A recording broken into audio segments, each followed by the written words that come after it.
The Narcissystem. Societies follow trends because individual people follow trends.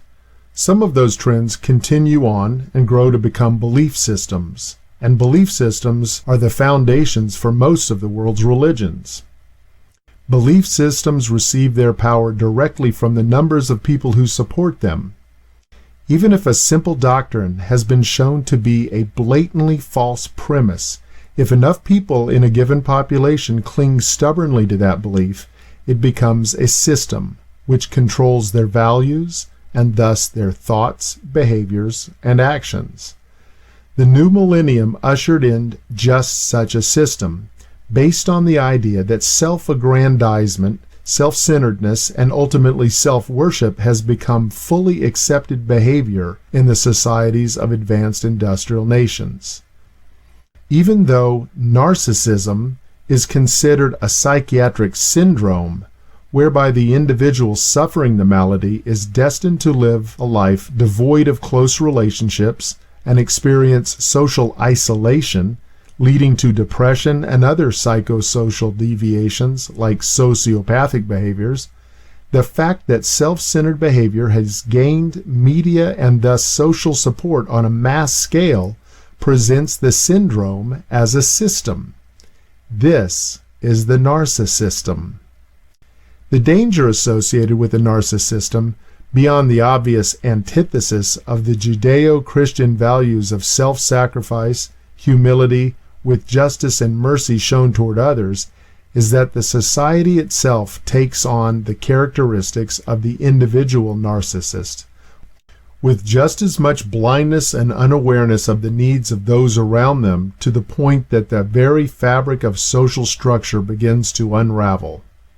It is not the behaviors nor lifestyle choices of targeted groups like the LGBT community, transgender individuals, people with an intersex condition, or any other group that doesn't match the Barbie and Ken standard of human perfection that threatens social undoing, but rather the very elitist and hubristic view that each individual is their own God, worthy to be admired and worshipped by all those who are fortunate enough to gaze upon their countenance.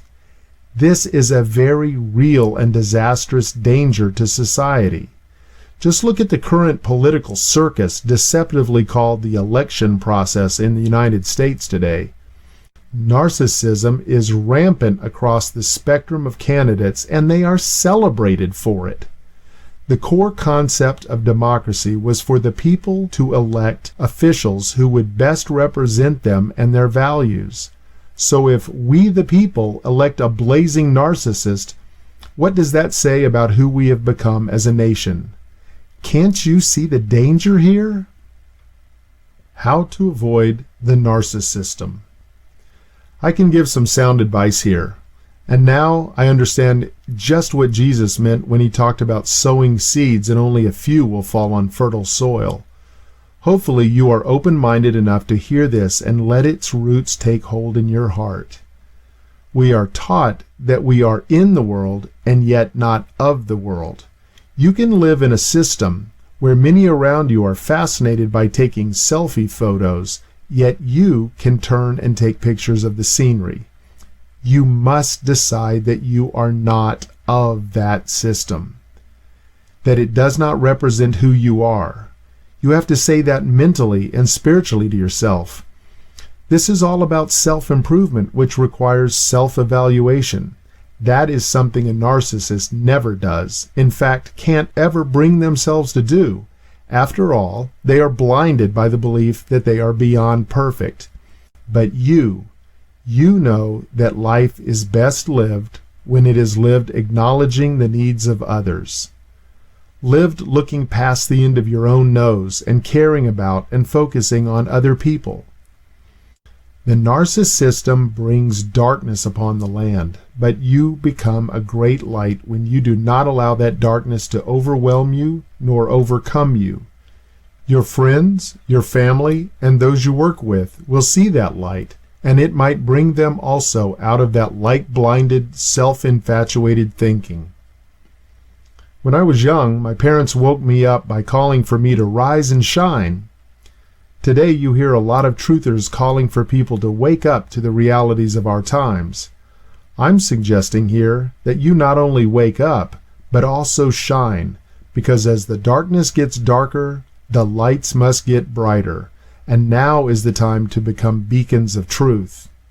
Lights of the truth that cannot and will not be hidden by the darkness of the Narcissystem. I try hard not to state my opinions on this channel.